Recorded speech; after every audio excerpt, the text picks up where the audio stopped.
Greetings, Warlords. Rodge here. Welcome to Saga Thursday, the show all about the skirmish miniatures game from Studio Tomahawk. Today, we're joined by old friend Joe from the Northern Tempest podcast. How's it going, Joe? Yeah, going well, thank you, Rodge. Good to talk to you. It's been a very long time since we last had a chat. Yes.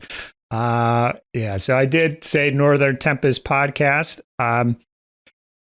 Is that officially done here? We never got confirmation, Joe. Yeah, do you know what?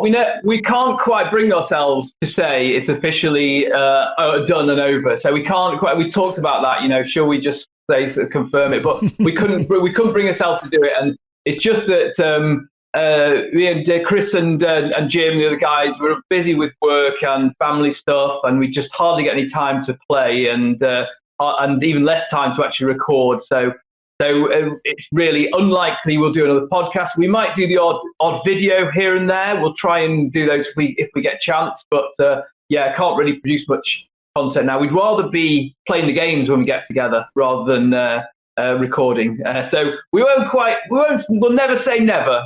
Might turn up one day, but for now, unlikely to do much new stuff.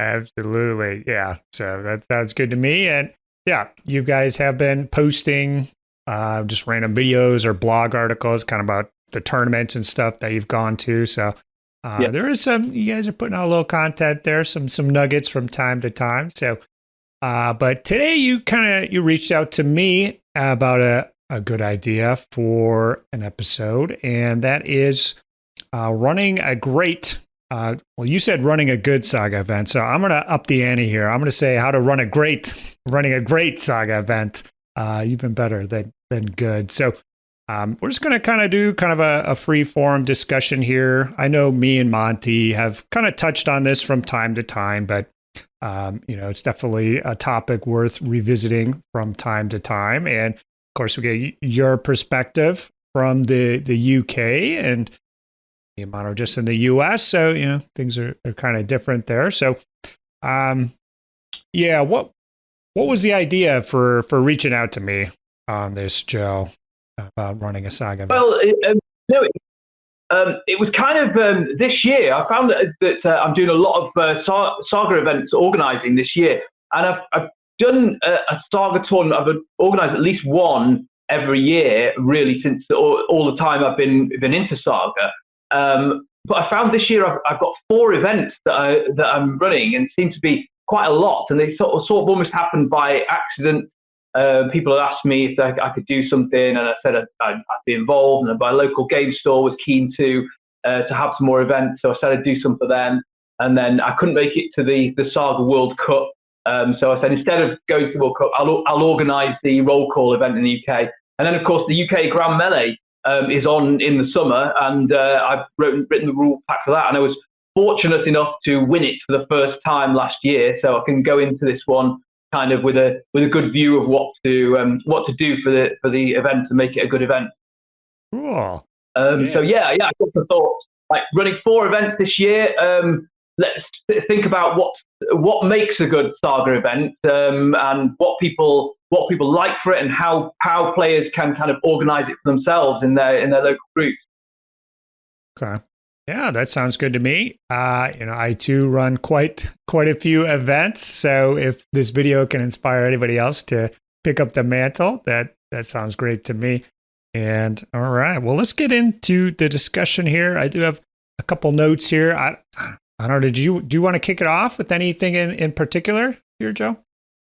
Well, I think the big question really now for Saga events is, what ages do you play? Because there are just so many historical ages now, and Age of Magic, and which ones do you do? It's now virtually impossible to do something with all of them. There's just too many different factions out there to do like a total free for all. I think so. It needs to be some selection, and then there's a big question of which ones do you do. So I think that's the kind of main one for players and organisers to think about. Mm-hmm. Yeah, so they've kind of officially endorsed kind of combining some of the books at least, because officially the stance was the age books are meant to stand alone, but they kind of come out and say, yeah, invasions and Vikings play well together, and we've meant for Crusades and Chivalry to go together. And then, of course, the ancient books were set up that way initially.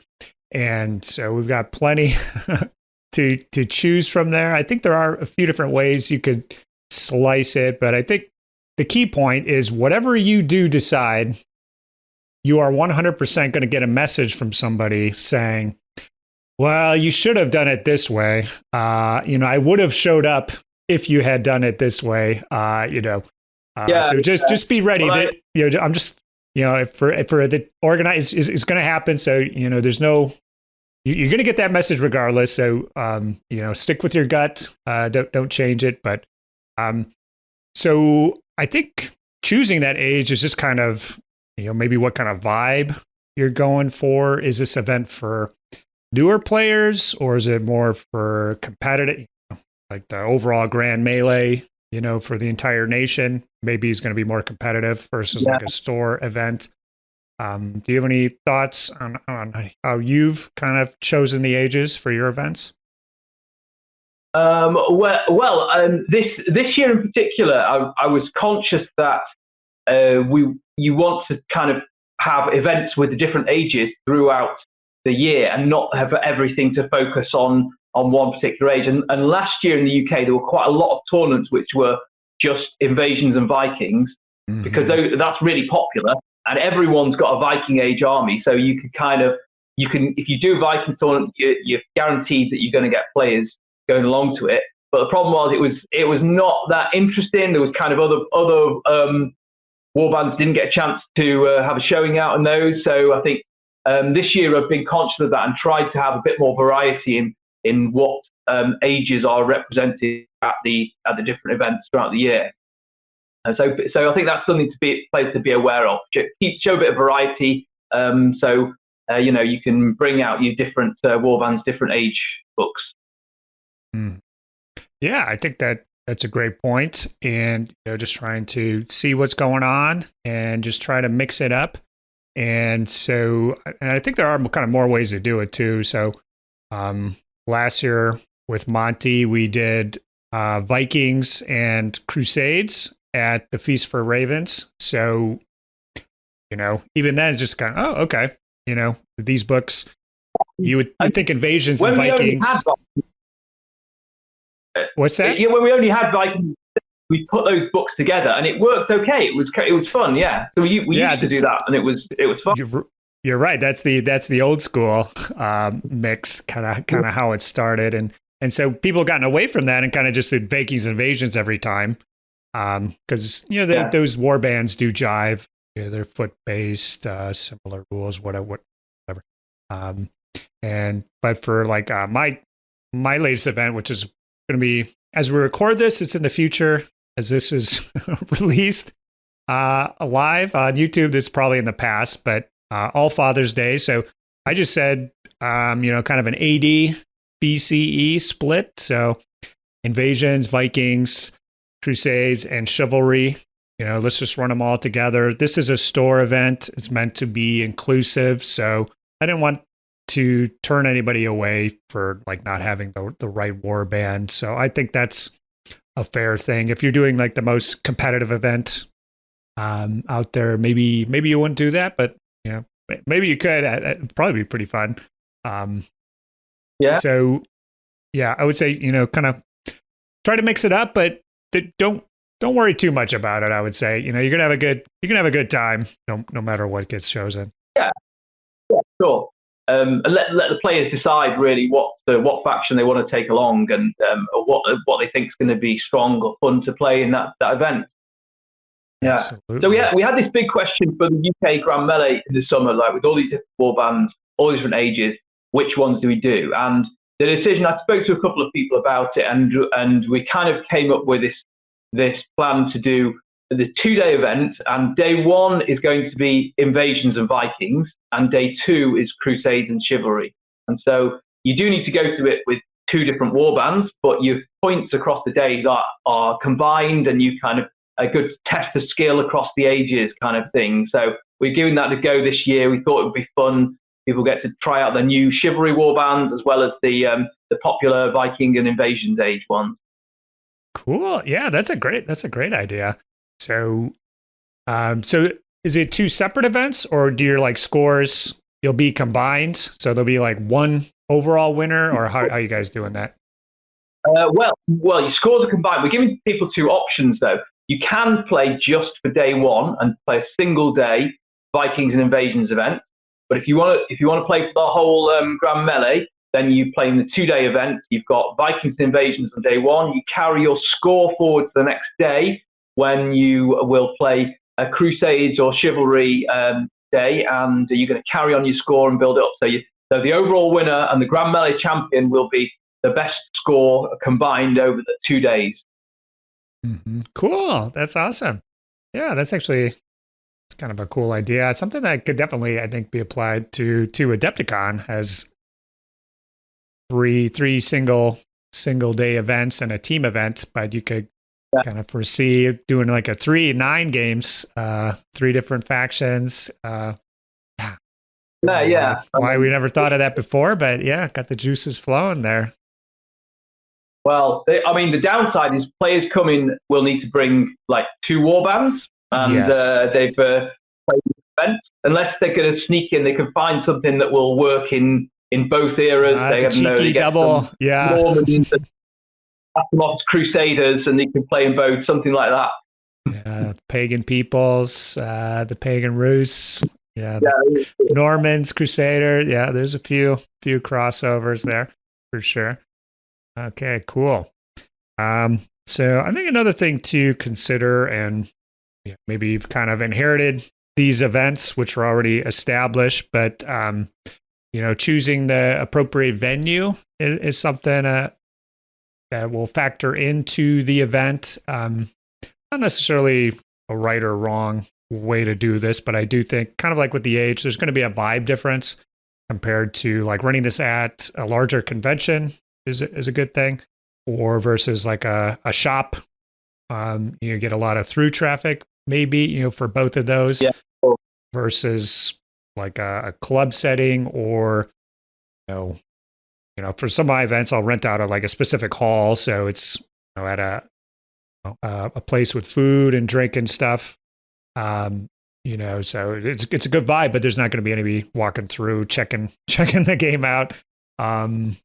Except for local drunks coming in, popping their head in, asking if it's the bathroom. But any thoughts on the choosing a venue? Well, yeah, if you've got a friendly local game store who are interested to host, they're always a great venue that they've already got tables, they've already got terrain, and they kind of people know where they are to get to. So those are always good venues for like local events and tournaments. And I would say it's good to change around a little bit and try different ones, because you get a slightly different crowd, hopefully able to travel to each one. Yeah. But then the big shows, if there is a war game shows and events and conventions, if it's already going on, quite often they are willing to host another tournament. In fact, a lot of those shows, they're very happy if a player wants to run a target tournament at them, and they're very happy to accommodate, and they'll say, we've got these tables, you can run your event on those. So that works well if you can get into one of the shows, because then you've got loads of war gamers around. They can see what a great game Saga is, and you might get new players coming to the game as well. Absolutely, yeah. Especially if it's a 1-day event, kind of a casual thing. Reach out, ask around. So I'll just throw out, my All Fathers tournament. I'm running it at a game store that's not in my hometown. It's like 2.5 hours away. So I've had a discussion with that store owner, and this is just to do it in a different city. Hopefully we'll get some new interested folks checking the game out. So, it doesn't have to be your local hobby shop every time. You can reach out and see about running it at other hobby shops in neighboring cities.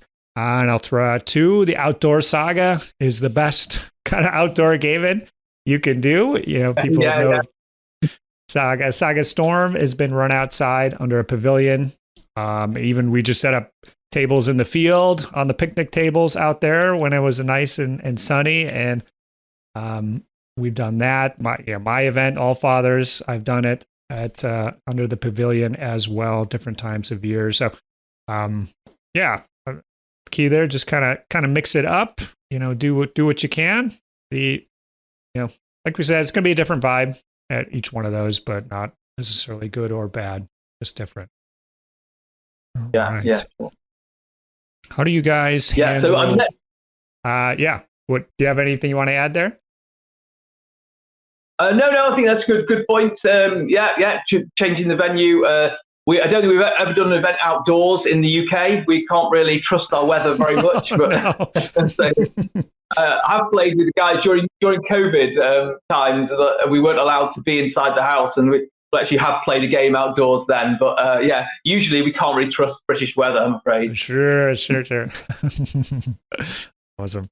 So I'm just going to move on to outdoor, the actual venue for the event, but the actual terrain and stuff for the tables, as far as literally the tables themselves, and then the terrain that goes on top of it. So, any thoughts there? How do you guys like to do it? Sure. So obviously you need the table space, so some cloths and mats to play the game on. So local game stores, of course, got those already. If it's another venue, sometimes I've got a collection of a few of those, of course. Tournament organisers tend to have a few mats, but you don't have to have a mat for every single game, because the players coming along are happy to bring them. In my experience, they kind of bring some mats, so you've got enough of those. And terrain is fantastic for Saga, because players bring all their own, because part of the game of Saga is placing the terrain and the tactics of where you put that terrain. It's part of the game, so you don't need to place it. So other game systems have very elaborate terrain setups at the start of the game, and the tournament organizer is going to be responsible for all that, setting up all that in advance. Saga, no, you don't need to do that. You've just got the mats there. Players bring their own terrain. They deploy that as part of the game, and you're off. So it makes it really a lot easier for tournament organizers for that reason. Yeah, I agree. So definitely here in the US, there's kind of a thing where the tournament organizer is just kind of by default expected to provide all the terrain and set everything up. But I think that is kind of a legacy from Warhammer and stuff like that, like with the elaborate setups that you say. So for running an event, definitely just reach out. Everybody's got something that they can bring, and we've got those playmats.eu, the neoprene terrain things are pretty cool. I like to use those with some toppers to actually put some trees on top. It's supposed to be a forest. But like the scratch stuff too, I think is shouldn't be ignored, because if you're used to that neoprene terrain, it's one size. Every forest is like the same size, but there's quite a variation in the Saga rulebook. For a large piece, it can be as small as like a 6-inch circle, roughly, up to like a 12-inch square. So there's a lot of room there, and you could have like an L-shaped piece of terrain, and then like the small pieces could be like quite a, almost like a 4-inch circle, I think is like a legal small size. So just slightly bigger than a small measurement is the minimum size for a small terrain. So that's not very big, and there could be more variety in the terrain than is actually used in games. In my experience, people are most using kind of pre-bought terrain from the same packs, those neoprene terrain that you talk about, and they're very practical for games. They're great playing games, but I like things with toppers with 3D, like you say. I like something with a bit of texture on there. I like variety in the size and shape of the terrain as well for the games. I think it's a bit more interesting to have some texture on the terrain and some features. Yeah, and that's kind of like a goal of mine for later this year, and I'm sure I'm not going to get on it right away, so I'll probably drag it to next year. But to do some more elaborate terrain pieces and the toppers. So you could have, a massive, but some large cathedral ruins. And, as long as you can kind of pull it apart, it's perfectly functional because it's sitting on the little kind of area. So I want to build up some really big, kind of cool forest pieces, farm fields, and kind of go to town on those. I've got enough warbands, that, I'm set for a while on warbands. I don't, so I'm going to try to, I think I'll get more value out of that hobby time spending on terrain, at least for a while, because I'll use that stuff in like every game. If I got this massive, cool terrain piece, I want to use it. So regardless of warband, I can use that stuff. So, you'll see photos online of all the neoprene, but definitely the homemade stuff can get the job done. So, especially if everybody's chipping in. Now, one thing that you gotta have is the rules pack here. So, I would say this probably isn't as important as some of the other things that we're talking about. But what are your thoughts just on kind of rules or how you like to run it? So there needs to be a rule pack in advance. It does not need to be very complicated, but I think you want to have something that's clear about how you win. Really, I think is the key. What players got to do, and a kind of there's a lot of different ways you can do point scoring for winning or losing or whatever. So there's different ways to do that, but as long as you're clear about that within the pack, I think that's the main thing. So players feel like they know what to do. They know what they're aiming for. They know what's going to happen and how the games are going to be arranged. Really, make sure there's clarity over that. I think not that hard to do, but it's worth putting a few rules down in advance so players know what to expect there. Absolutely. Yeah, I like what you say there. It doesn't have to be complicated. It should just be clear. I'd say especially kind of a one-day local event, just boom, boom, boom. Hope it should fit on a page. Everybody can glance at it, figure it out. I said it kind of wasn't important, just because if we get everything else right, we're gonna have fun regardless of how we do it. So if the rule pack can kind of like with the ages, just kind of mix things up a little bit, I think that's good enough. If you're doing a 2-day event, a big event with scoring, and you want to have some, delineation between the wins and stuff, so there's not a big tie at the end or something, then you could go ahead and make it a little more complicated. So I think the bigger event, the more fancy stuff you could think about adding. But if you're just running your first event, don't just get the games out, and get it done. Keep it simple, some clear rules. I say I'm guilty of not always doing that myself, and I do put out some quite long rule packs really when I'm trying to consider all the possibilities. It's a competitive event, and you want to make sure everything's clear. And there's I know I always throw in some kind of weird twists and extra points in with mine as well. So I need to explain that in my pack. Well, I always end up doing something like that as well. So the Saga pace of rules release is very, compared to other game systems, is like glacial. To keep kind of the buzz, keep it interesting, keep it mixed up. It is up to the TOs to just kind of tweak things here and there. You're not to talk about balance or kind of rules changes or something. You're not going to solve all the rules changes, and changing something you're going to inherently favor something else. But I think that that's fine. If you think this event favors this faction now because of this, we'll take that faction and show us what a genius you are, that you think this has revealed a big flaw in the pack or whatever. So you don't want any major flaws that's going to allow one faction to do much better than all the others. But if there's a slight advantage for one, and that's the skill of the players to try and find that, to figure something out. I think there's a joy to seeing that But Saga can have lots of swinging combat, so you never quite know what's going to happen. Yep. Yeah, so keep the games interesting. Absolutely. All right. What do you? This always comes up kind of with newer folks and running event and handling prizes and stuff like that. What's your philosophy there? Well, I suppose that miniatures prize is always is great. People like to win some minis and expand their collections.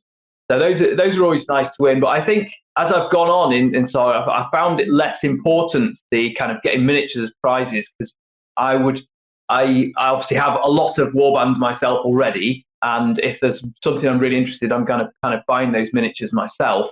And I think that's true of a lot of the experienced players, and they're likely the ones who win the event. So really, the miniatures are great for new players to win, but if they're not winning them because they're not coming at the top in the top podium of the event, then why are we giving away like new boxes of miniatures? Maybe maybe other things, prizes work well, whether it's like some custom miniature, some custom like miniatures for everyone who takes part, I think is really nice, or some range rules or fatigue tokens. I like something that's a bit different than just like more miniatures from a warband. I think that is lovely. It's always good to get some little prizes, but I'm more favouring like handing out more prizes to everyone rather than just to the winners who've probably got lots of miniatures already. Yeah, I totally agree with you on that, and you kind of hit on it. So I've kind of like reversed the prizes. So if I do get my hands on prizes, either stuff that oftentimes it's just stuff that I have sitting in my closet, or my co-TO Zach. We always have a lot of stuff, or sometimes we'll ask players to just bring something to donate to the prize pool. But it's the opposite. We start on the bottom, and the bottom gets the most prizes, or the first pick out of anything, and then it works their way up till the guys who came in first, second, and third, they get like nothing as far as like loot.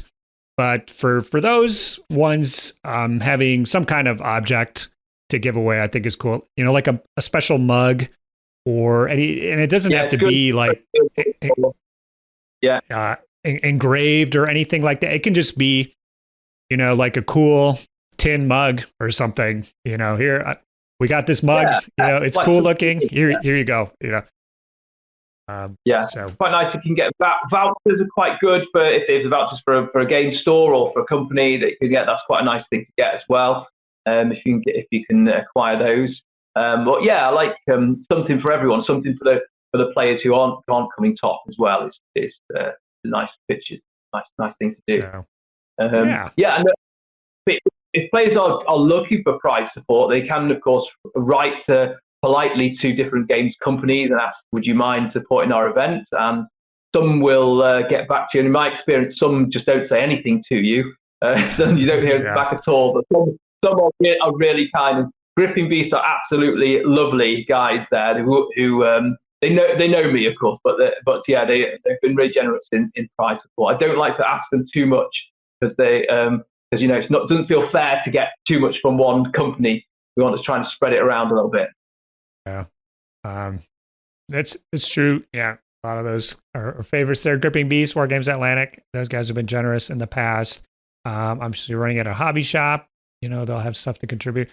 One thing that I think worked really well for Adepticon this year, Age of Magic, a fellow just 3D printed like a whole bunch of stuff for Age of Magic. It's like a whole army, and then a whole ton of figs to give away.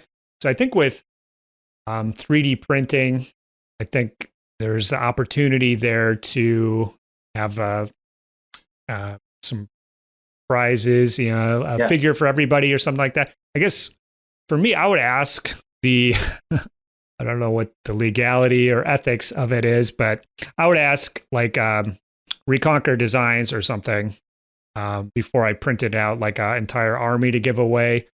I don't know what ethics or legality is there, but I would just say, hey, we're having a tournament. I'm going to print out a warband out of the files that I have to give away, and I'm going to print out priest for everybody to give away. Is that cool with you? I guess I would reach out to the 3D printer maker manufacturer just to clarify with them for giveaway purposes. Like I said, I don't know. Do you have any thoughts on that?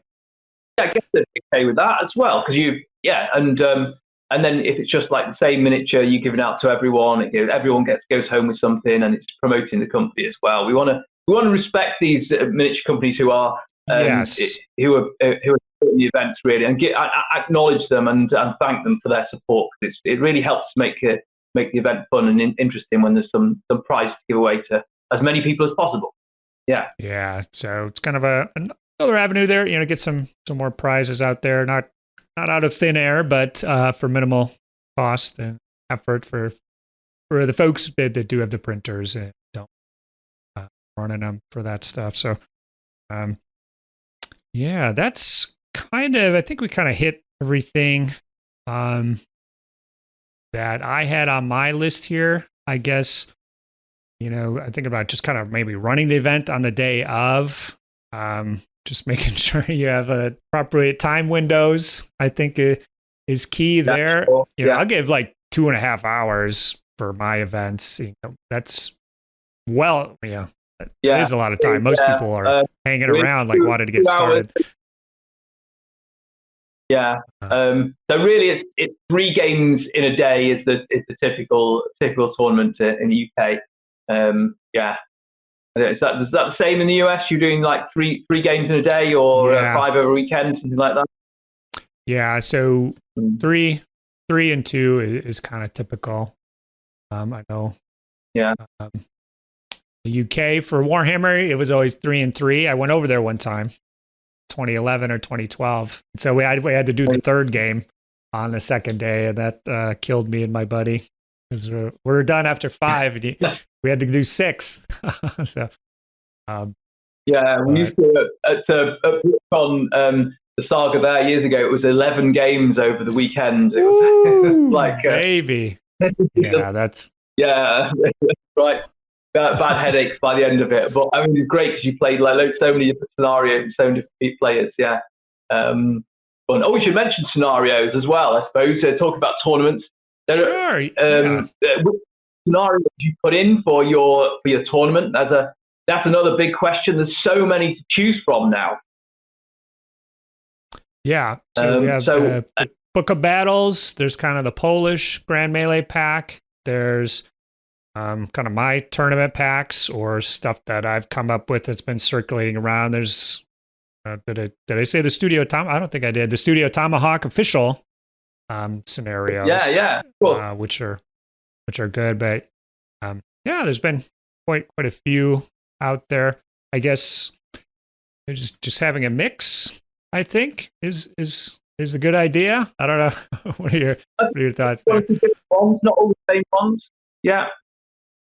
And I like to see, some scenarios from different sources that kind of support different warbands, maybe. So it's not favouring a shooty warband or a foot defensive warband all the time. So there's a bit of variety in those, in what you've got to do in them. And I do like to throw in a custom scenario. And you mentioned the Polish Melee scenarios there. They've got some great custom scenarios in there. So good to have those in to provide something new to players. But I don't think all custom scenarios. I kind of think there should be some familiar ones, maybe something new as well. Have that mix of, so it's not all new scenarios for players to learn. Sure. Yeah. So there's going to be time at the table there. If every round they have to kind of read, there's tournament pros or what, figure it all out beforehand. But half the players are just not going to look at it until the day of, at the hour of the start of the round to see what they're doing. So, you don't want necessarily kind of walls of text. So I would say the Polish ones there do kind of have a lot of wording and some nuance, and you got to play it correctly, or else you'll find your score isn't increasing as fast as your opponent's is what you would like. So yeah, sure. Just kind of keeping that in mind. What audience are you going for? You can definitely do just a Clash of Warlords scenario. I think including one is fine. I wouldn't make it the last one, but the first or second round is good. I would actually encourage the more change of plans from the Book of Battles. It's kind of just essentially a Clash of Warlords type scenario. You know, it's straight up fighting, but the way you do the scoring kind of gives you a little extra something there to factor into, you know, getting people to move across the board and fight each other. Sometimes you know. I want to encourage that movement. Or change of plans has that to get those conquest points at the end. So yes, we don't really static games. We want to encourage something that makes the players move around. Yeah. So, and there are, because a lot of tournaments have done their custom versions of scenarios, and including me as well. It's and of course you've kind of done your versions of the Book of Battles scenarios as well. So there's a lot of different versions of scenarios knocking around. I think it's worth players confirming that in the pack, which version you're playing. There's a little bit of nuance to the way that things are scored and the way things are played in there. So it's worth knowing that in advance.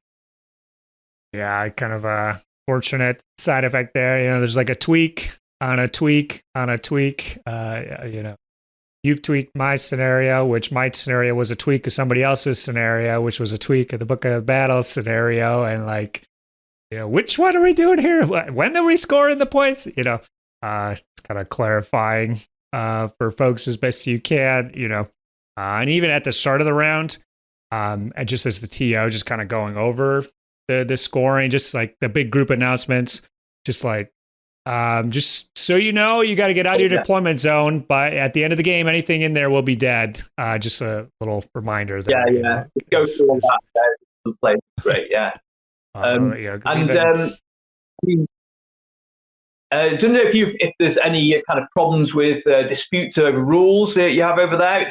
I find in the UK it's very rare there's a disagreement about a rule, because Saga's so clear cut with the rules. Actually, although there's discussion at some point, you know, nearly all the time, if there's any disagreement, you just read the text carefully and it's clear what to do, and it moves on. Seem to solve most of the Saga agreement. Well, what does it say?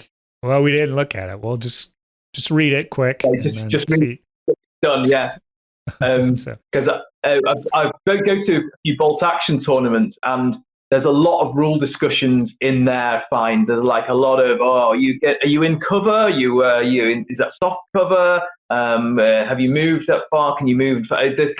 There's loads of little things that come up in there, and that doesn't really happen in Saga. I find it's that people know what they're doing. Rules are clear. It's really straightforward. So it makes you can get on with playing the game.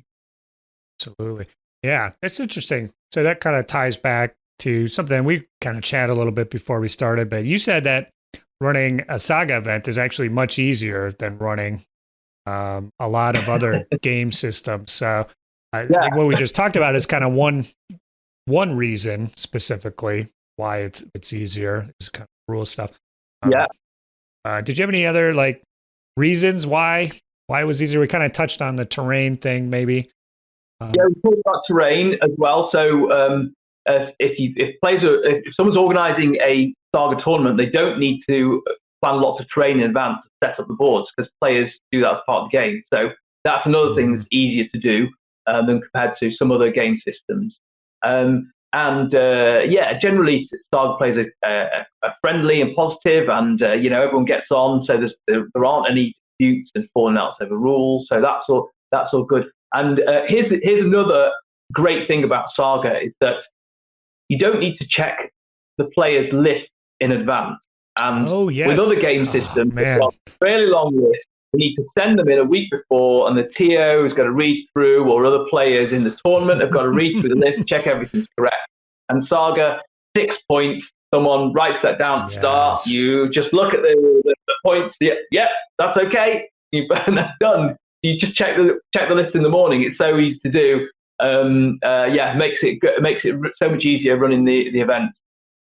Absolutely, yeah. I used to run 100-man Warhammer tournament, and would have to get the lists, weeks in advance, and always yeah, just set aside a afternoon and an evening to go through them one by one, just double check, and 10 or 15 to be off or wrong or missing something, and you got to email back and forth. And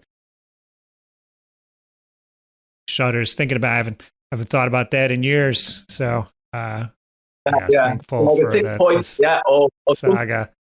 Or sometimes points, and you pick your 6 to play with. But yeah, it's either way. It's really straightforward. And I find in Saga there's no broken list really. There's some strong units that players take, but there's not like a broken list that's going to win everything. Like in some game systems, sometimes there's particular combinations which just dominate the tournament, whereas that doesn't really happen in Saga. So that's kind of a nice thing for new players coming along. You're not going to just encounter some super list that's unbeatable. Yeah, so how it is currently, and we keep going back to Warhammer, but it's not going to be on the TO to come up with composition and things like that to try to balance, kind of the GW rules. The set is good enough. Like you said, there's kind of those big combats can be kind of swingy. So even if you think you're bringing the best, you'll be surprised how often it goes down the tubes. So, well, that's about all my thoughts on running a great event. Is there anything we didn't cover as a jump out at you? No, so that was I was thinking as well. I just thought putting it all together really. It's worth pointing out that it's not that hard to run a Saga event. So really, if players are thinking about it out there, they like to have an event in the local area. They can try running it themselves. It's not that hard to do. You can even just take the Studio Tomahawk tournament pack from their website and just use that as your tournament pack. It's not, and you've got it that ready. Not too complicated, and you can just get down to playing the games. Yeah, that's true. Yeah, so. Like you said, that's their tournament pack. It's got everything in there about how to run it. We'll say on the Saga Thursday Discord, there's a files section, and we've been encouraging TOs to upload their tournament packs. Well, so there's years and years and years of tournament packs uploaded to that as well. So I'll give you a couple other reference points for what you want to do, and those are good. Just those will be like what you share with the players kind of tournament packs. So you can just make sure you kind of cover your bases by taking a look at those, seeing what others have done. So yeah, I agree. Running a Saga event's pretty easy, pretty chill as far as it comes. I would agree. I've run quite a few tournaments. I would say the Saga events are definitely the easiest as far as the TO goes. So it's a great point. Well, if that's going to be it, I do want to quickly thank Sean, Patrick, Mitchell, Scott, Britt, DJ, Robin, Damien, Callandin, Cruz, and the rest of the Saga Thursday patrons. Wouldn't be having a video every week in 2025 without the support of all you folks. So thank you. And thanks again, Joe, for proactively reaching out to me. I think I've said it many times, but the best message you can send me is a message saying you want to record a video. So that's what you did. So you want to talk a little bit about the UK Grand Melee coming up here? Yeah, absolutely. So the UK Grand Melee is taking place in the city of Leicester in August, that 2025. So this is the 23rd and 24th of August. So there is time for players to sign up if you're watching this video when it comes out. Yeah, get signed up, come along. Even if you've never played in the Grand Melee before, it's such a good fun event. Come along, and the BritCon show has going on, loads of stalls selling miniatures and loads of events going on. So really worth taking part in. And this year, of course, even if you can't come for 2 days, you could just come for first day and just play Invasions of Vikings in day one. Yeah. Awesome. Yeah. So even though it is the biggest one, as far as competitive Saga goes, there's nothing wrong showing up and just being a newbie. You're definitely gonna have a good time. Other game systems, maybe you could definitely show up at the wrong event and not have fun, but pretty much guaranteed. Saga, you're gonna have a blast. Yeah, so, sure, good crowd. Awesome. Yeah. Well, yeah. Thanks, Joe, for keeping those Saga dreams alive over there in the UK, running four events in 2025. Hopefully, we've inspired a couple folks to step up and take the burden from you for a couple of those, please, maybe in 2026 here. But yeah, definitely comment below, folks, if we missed any key points about running a Saga event. Let us know. We've run a lot of events, but we don't know everything, and I'm sure there's tons of stuff that we just forgot to mention. So comments below would be appreciated, but I think that's going to be it. Joe, great to see you again after all these years, and hopefully we will, maybe sooner than a couple years, we'll see you again, but if it is a couple years, that's fine too. All right. Well, all right, I'll check you later. Have a good one. Bye. Saga! If you'd like to see more Saga content, consider joining the Heathen Army over on Patreon or popping on down to the Saga Thursday Discord server. Links below. Thanks, guys.